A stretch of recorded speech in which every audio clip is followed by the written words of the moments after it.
ഖുറാൻ, Bible, Bhagavatam ഏതെടുത്താലും നമുക്കറിയാം ചെന്നെത്തേണ്ടത് എവിടെയാണ്? ദാനധർമ്മങ്ങളുടെ ധർമ്മങ്ങൾ തന്നെയാണ്. വലത് കൈ അറിയുന്നത് ഇടത് കൈ അറിയാൻ പാടില്ല. പക്ഷെ കൊടുക്കേണ്ടത് എവിടെയാണ്? അർഹതപ്പെട്ടവർക്കാണ് ദാനം കൊടുക്കേണ്ടത്. ബലിപ്പെരുന്നാൾ ദിവസം വ്രതശുദ്ധിയോടുകൂടി ഉമ്മിനീര് പോലെ ഇറക്കാതെ ഒറ്റ ചൈതന്യത്തിലേക്ക്, മെക്ക എന്ന സ്ഥലത്തിലേക്ക് അവിടെ നമസ്കരിക്കുമ്പോൾ അവിടെ ചെന്നെത്തിച്ചേരുന്ന ഒറ്റ ചൈതന്യത്തിലാണ്. മലയാറ്റൂർ മുത്തപ്പ എന്ന് വിളിച്ച് ക്രിസ്ത്യൻ സഹോദരന്മാർ മലയാറ്റൂർ തൊഴുമ്പോഴും അവിടെയും ചെന്നെത്തുന്നത് ഒറ്റ ചെന്നലാണ്. നമ്മൾ മുത്തപ്പ എന്ന് വിളിച്ചുകൊണ്ട് കണ്ണൂർ മഹാദേവനെ തൊഴുമ്പോഴും ചെന്നെത്തുന്നത് ഒറ്റ തന്നെയാണ്.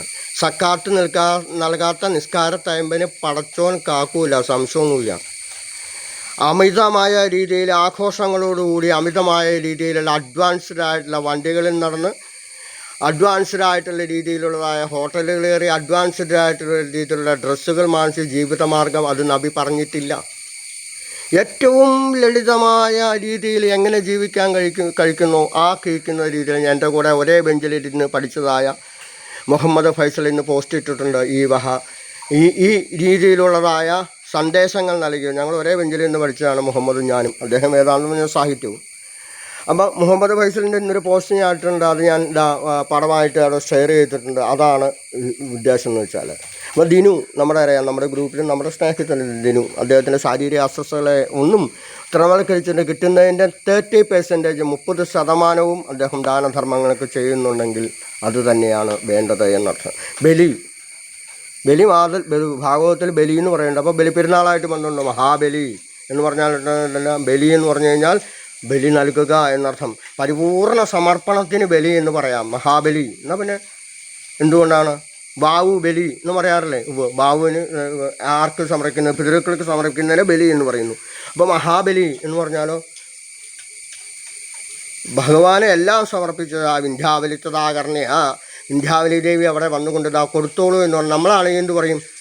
എൻ്റെ കണ്ടർജനാണെങ്കിൽ എന്ത് പറയും എന്നറിയാമോ? വാതിലിൽ ഇങ്ങനെ മറിഞ്ഞിരുന്നത് മുഴുവൻ കൊടുത്തിരുന്നാൽ പറ്റില്ല. മോളുടെ കല്യാണം കഴിയണം, ചികിത്സയ്ക്ക് പൈസ വേണം.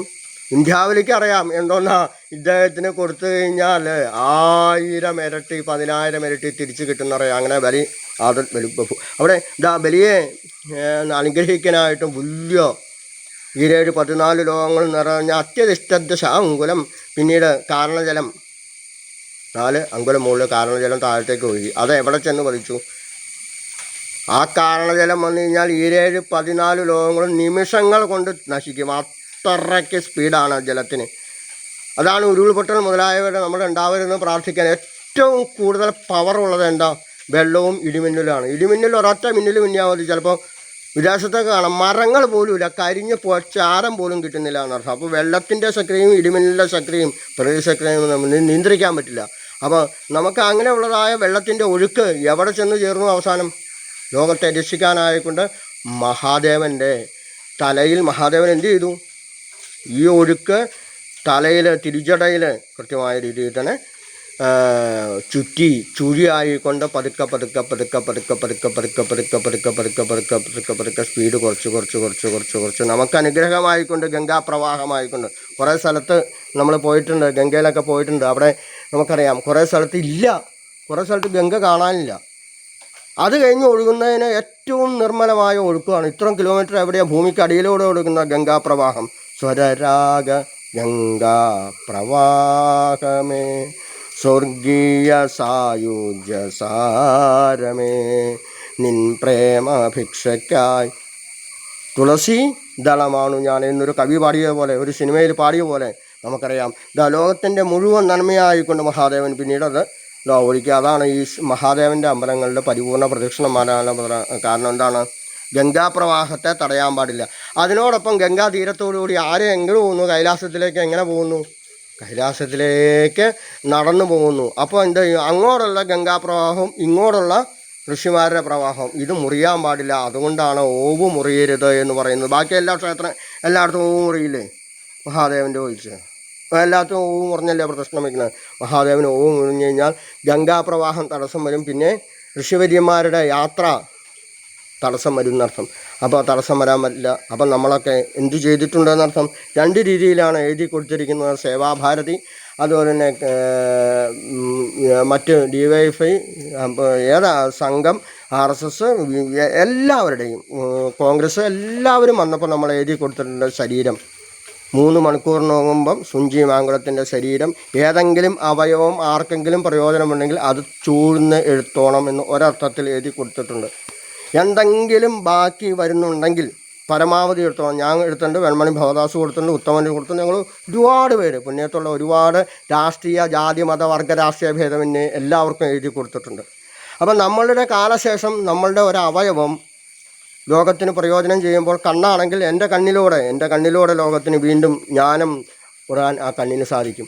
ഇനി ചെവിയാണെങ്കിലോ ചെവിക്ക് കൊടുക്കാൻ സാധിക്കും. ഇനി കാലിൻ്റെ കഷ്ണമാണെങ്കിൽ, എല്ലിൻ്റെ കഷ്ണമാണെങ്കിൽ അത് ഒരാൾക്ക് നടക്കാൻ പ്രയോജനമായിട്ട്. അതുകൊണ്ടാണ് മനുഷ്യ ശരീരത്തിന് ഉള്ള പ്രത്യേകത. ലോക നന്മയ്ക്കായിക്കൊണ്ട് നമ്മളുടെ കാലശേഷവും പ്രയോജനമാവുമ്പോൾ മാത്രമേ എന്തർത്ഥമുള്ളൂ, മനുഷ്യജന്മം കൊണ്ട് പ്രയോജനമുള്ളൂ.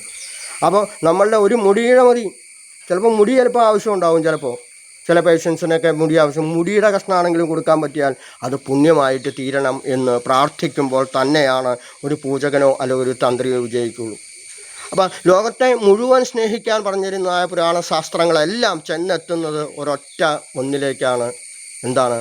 ഒരൊറ്റ മതമുണ്ടുലകിന്നൊഴിയാൻ പ്രേമമതം നല്ലോ പരക്കെ നമ്മെ പാലുമുള്ളൂട്ടും പാർവണ ശശിബിംബം. അപ്പോൾ പാർവണ ശശിബിംബമായിട്ട് പരിപൂർണ അതെവിടെയായിരിക്കുന്നത്? മഹാദേവൻ്റെ നെറ്റിയിലാണ് ഇരിക്കുന്നത് എന്നർത്ഥം. ആ നെറ്റിയിലിരിക്കുന്നതായ പരിപൂർണ ശശിബിംബത്തിലേക്ക്, പാർവണ പ്രേമസ്വരൂപത്തിലേക്ക് എത്തുമ്പോൾ, റംസാൻ പിറ കാണുമ്പോൾ, പെരുന്നാൾ പിറ കാണുമ്പോൾ നമ്മൾ കാണുന്നത് എന്താണ്? അതിലും ഈശ്വരൻ തന്നെയാണ്. അവിടെ നക്ഷത്രം, അവിടെ ചന്ദ്രൻ നക്ഷത്രം തെളിഞ്ഞപ്പോൾ, ചന്ദ്രനാണോ വലിയ നക്ഷത്രം? ഒന്നുമല്ല, അത് അടുത്തതായതുകൊണ്ട് കാണുന്നു എന്ന് മാത്രം. അതിലും ചൈതന്യങ്ങളായ, അതിലും വലിയ നക്ഷത്രങ്ങളെ, സൂര്യനേക്കാളും പ്രകാശമുള്ളില്ലേ ശുക്രൻ. എന്താ മോശം? ശുക്രനെ അത്രയും ദൂരമായിട്ട് നമ്മൾ കാണുന്നില്ല. ചന്ദ്രനെ സംബന്ധിച്ചോളം അതൊരു ഉപഗ്രഹം മാത്രമാണ്. അതിലും ചൈതന്യമുള്ളതായ നക്ഷത്രങ്ങളാണ്. അതാണ് അവിടെ ഉത്സവത്തിലേക്ക് നമ്മൾ തൂവേണ്ടത് അങ്ങനെയാണ്. ശിശുമാര സ്വരൂപത്തിലുള്ള നക്ഷത്ര സമൂഹങ്ങളിൽ തൂവി എന്താക്കണം?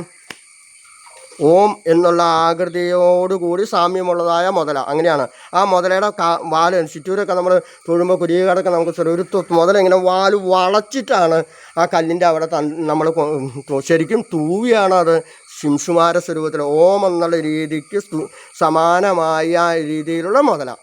ഇപ്പോൾ എളുപ്പത്തിന് എന്ത് ചെയ്യുന്നറിയാമോ? ഒരു തൂശനയിലെ എടോ മാങ്കുളം ഒരു കാര്യം ചെയ്യും, അങ്ങ് വന്നില്ലേ കുളിച്ചത്, ഒരു മുതല ഉണ്ടാക്കി വെക്കാൻ പറയും. അങ്ങനെ അല്ല വേണ്ടത്. ശരിക്കും ആ ശിംസുമാര സ്വരൂപത്തിൽ ഏകദേശം വാലും കൂടെ വളയ്ക്കുമ്പോൾ മുതലയുടെ ആകൃതിയിൽ തൂവണം. ഇത് എളുപ്പപ്പണിക്ക് വേണ്ടിയിട്ട് എന്ത് ചെയ്യും? കൃഷ്ണപ്പ അതൊന്നും ഉണ്ടാക്കി വെച്ചു കിട്ടുമെന്ന് പറയാം. അങ്ങനെ അല്ല വേണ്ടത്.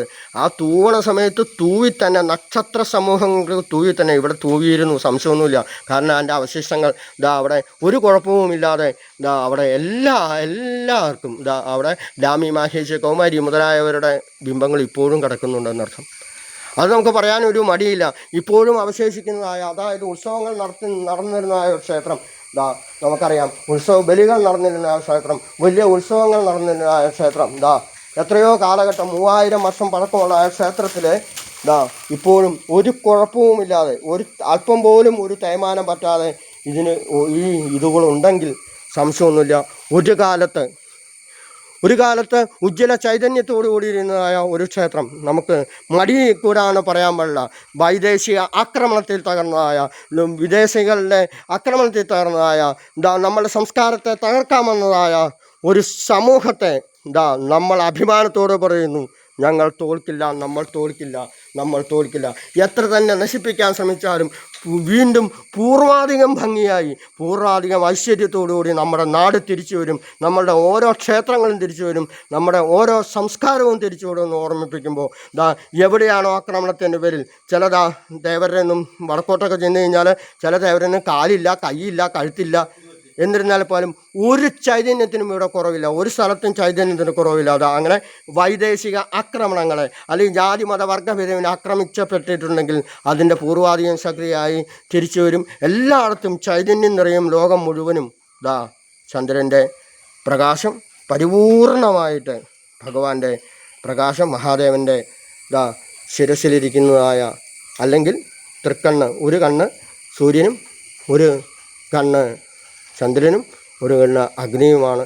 രാത്രിയെ സൃഷ്ടിക്കുന്നതായ ആ പരിപൂർണ ചന്ദ്രൻ, പകലിനെ സൃഷ്ടിക്കുന്നതായ പരിപൂർണ സൂര്യൻ എല്ലാവരെയും അനുഗ്രഹിക്കട്ടെ. തൃക്കണ്ണ് അവിടെ ഇരിക്കട്ടെ, തൃക്കണ്ണ് തുറക്കാതിരിക്കട്ടെ. ആ ഒരൊറ്റ പകലും രാത്രിയും സൃഷ്ടിക്കുന്ന ചന്ദ്രാർക്ക അഗ്നി വിലോചനനായ മഹാദേവൻ ഏത് കാലാവസ്ഥയും നമ്മളെ മുന്നോട്ട് പോയിക്കൊണ്ട് ഏത് കാലാവസ്ഥയും ലോകം മുഴുവൻ സ്നേഹിക്കാൻ അനുഗ്രഹിക്കട്ടെ എന്ന് പ്രാർത്ഥിക്കുന്നു.